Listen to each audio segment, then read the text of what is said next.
उपदेश सुनने। आप देखो ऐसे ऐसे मंत्र बने जहाँ हजारों लोग बैठ के सुन रहे हैं, हजारों लोग कह रहे हैं, लेकिन उद्देश्य देखो, कंचन कामनी कीर्ति आदि में भी मन का फसाव, मन का निरंतर उसमें फसाव है। उससे क्या हुआ कि रस नहीं लगा, उसको रस नहीं मिला। अगर रस मिले तो श्री भागवत में कहा गया है कि पूरे त्रिभुवन की संपत्ति उसको दी जाए तो भी वो एक सेकंड के लिए, एक क्षण के लिए भी प्रिया प्रीतम का चिंतन नहीं छोड़ सकता। एक क्षण के लिए भी प्रिया प्रीतम का चिंतन नहीं छोड़ सकता। ये है प्रिया प्रीतम, पूरे त्रिभुवन की संपत्ति दी जाए। हम तो थोड़े से विषय के लिए, थोड़े से रस के लिए प्रिया प्रीतम का विस्मरण कर देते हैं। तो इसमें हमारी गलती नहीं, ध्यान, इसमें हमारी गलती नहीं। हमारे मन को रस नहीं मिला तो आप ऐसे रोक नहीं सकते बिना रस दिए। उसको अगर आप केवल पहला फुसलाना चाहे, केवल प्रवचन से मनाना चाहे, केवल सुना के मनाना चाहे, मानने वाला नहीं। उसको प्रत्यक्ष चाहिए। वो जब उसको पेट भरेगा तब मानेगा। वो केवल प्रवचन से मानने वाला नहीं, केवल सुनने सुनाने से मानने वाला नहीं।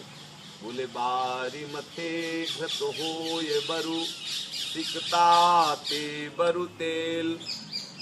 बारू पेड़ करके भले तेल निकाल दिया जाए, पानी को मथने से भले घी निकाल दिया जाए, लेकिन बिनु हरि भजन न भवतरी ये सिद्धांत अपेल। बिना हरि का भजन किए इस संसार से कोई तर नहीं सकता। तो एक ही चीज है, बोले रेमन श्री हरिवंश भज। बोले रेमन श्री हरिवंश भज जो चाहत विश्राम। अय मन तुम यदि विश्राम चाहते हो तो हरिवंश का भजन करो। बोले जिह रस बस ब्रज सुंदरी छाण दिए सुधाम। आप देखो, स्त्री को पति को छोड़ना, पति को पत्नी को छोड़ना, ये सब दुर्लभ बातें हैं। माता को पुत्र को छोड़ना, पुत्र को माता को छोड़ना, ये बड़ी दुर्लभ बात है। गृहस्थी को घर परिवार छोड़ना, ये सब दुर्लभ बातें हैं। लेकिन जो ही बंसी बजी ठाकुर जी, आप देखिए बंसी का चमत्कार। बोले आई ब्रज नारी सुनत बंसी रव गृहपति बंधु बिसारे। आई ब्रज नारी सुनत बंसी रव गृहपति बंधु बिसारे। दर्शन मदन गोपाल मनोहर मन सिजताप निवारे। हर्षित बदन बंक अवलोकन सरस मधुर धुनि गावे।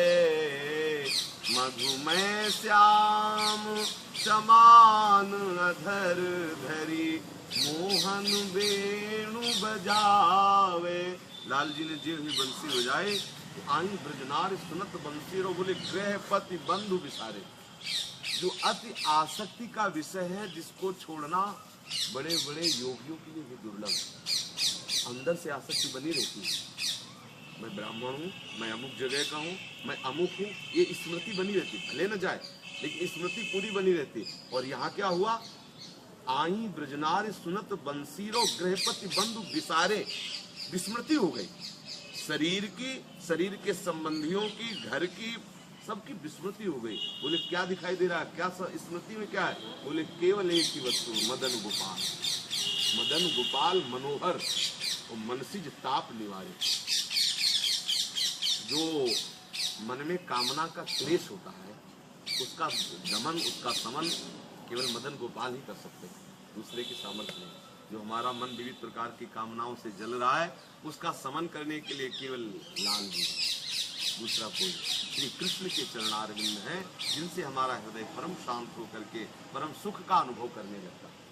अब उस सुख शांति में, जिस सुख शांति का वर्णन किया जा रहा है, जिस सुख शांति के लिए हम चाह रहे हैं, हमारी आपकी सामर्थ्य नहीं, हमारी आपकी सामर्थ्य। कोई एक है कि हम साधना के द्वारा अपने चित्त को निर्विषय कर लेंगे, मेरे समझ की बात खत्म हो गई, मेरे विषय, मैं अपनी बात कहता हूँ। जो 10-5 साल साधन कर रहे हैं वो बात करें तो अलग की बात है, हम अपने जीवन की बात करें। हमारे इस समय 45 वर्ष के अवस्था, साधन से न कभी कोई विषय से अलग हो पाया, न हो पाएगा। कृपा से साधन इसलिए किया जाता है, करना पड़ेगा, ऐसा नहीं कि ना करो। साधन इसलिए किया जाता है कि करने का जो वेग है, क्रियाओं का जो वेग है, यदि तुम सत्क्रिया नहीं करोगे तो असत क्रिया कराता रहेगा, और असत क्रिया कराते रहोगे तो असत क्रिया से अविद्या का इतना बड़ा मोटा पर्दा हो जाएगा कि आप कृपा को नहीं ले पाएंगे। ऐसे से ऐसे करना पड़ेगा, पर ऐसे करने मात्र से आप तृप्ति नहीं हो जाएगी। वो पिलाने वाला जब पिलाएगा तभी तो होगा। अब पिलाने वाला पिलाएगा आपका ऐसे ना हो तो भी नहीं बात बनेगी। तो साधन ये हुआ, अपने दोनों कर जो है अन्य जगह से हटा करके और अंजलि पास के बैठे, ये साधन हुआ, और वो कृपा हुई जो पिला रहा है। अब हम पे कृपा तो है लेकिन अंजलि नहीं फंसी है। अच्छा, अंजलि फंसी है लेकिन छेद है नीचे, बड़ा सावधानी का विषय है। तो साधन क्या, साधना हो रही है लेकिन अहम रूपी छेद है, अहंकार। मैं ब्रह्मचारी हूँ, मैं जितेंद्रीय हूँ, मैं ज्ञानी हूँ, मैं। इससे क्या हुआ, इतने छेद हो गए कि जो कृपा आई वो सब बह गई और चित्त रूखा का रूखा रह गया। बोले महाराज मैं 10 वर्ष से सत्संग कर रहा हूँ, कोई आनंद नहीं आ रहा। आपकी अंजलि में कमी है। यदि आपकी अंजलि बिल्कुल ठीक बंधी हो तो साधन से तृप्ति नहीं होती। आपको बिल्कुल सत्य समझिए। कल शाम के एक आए थे, उन्होंने कहा कि स्वभाव बदल सकता है। उन्होंने फिर प्रश्न किया था, स्वभाव बदल सकता है। उन संत ने कहा कि आपके अंदर स्वभाव बदलने की चाह हो। बोले जब बाल रत्नाकर डाकू का स्वभाव बदल सकता है तो आपका भी बदल सकता है। चुपचाप हाँ बड़ी बड़ी कृपा, ऐसा सुनते रहे। जब चलने को हुआ तो हमने अपनी बात डाल दी। ये मत समझना हम खंडन कर रहे हैं किसी संत की बात, लेकिन तुम्हारी चाह से स्वभाव बदल जाए ऐसा नहीं। स्वभाव सदैव कृपा से बदलता है, और वो कृपा जो भगवत कृपा है उसका रसास्वादन कोई डायरेक्ट नहीं कर सकता। चंदन को कृपा समझो और समीर को उस कृपा का रसास्वादन कराने वाला समझो। चंदन तो कृपा है, चंदन का पेड़ कृपा है, और जो वायु उसको स्पर्श करके आ रही उस कृपा का रसास्वादन कराने वाली है। तो कृपा, भगवत कृपा का रसास्वादन कराने वाली वायु संत जन है। भगवत कृपा तो सब पर मोरी बराबर दया, सब मम प्रिय सब मम उपजाए। सब मेरे प्रिय है, सब मेरे द्वारा उपजाए हैं, इसमें कोई भेद नहीं। पर उस रस का, उस कृपा का यदि रसास्वादन करना है तो बोले वो वायु आनी चाहिए। जैसे वायु आती है घ्राणेन्द्रिय में आनंद, ओहो ये रायवेल की खुशबू, ये मालती की खुशबू, ये जूही की खुशबू, हम कितनी दूर है पर वायु की कृपा से उसका बोध हो जाता है। ऐसे ही भगवत कृपा रूपी चंदन की सुगंध संत महात्माओं के वायु रूपी स्पर्श से उन्होंने जो अनुभव किया है, उनकी जो वाणी है, उसकी स्पर्श मात्र से हमारा हृदय आह्लादित हो जाता है और हम उस सुख का अनुभव करने लगते हैं जो भागवतिक सुख है, परम सुख है।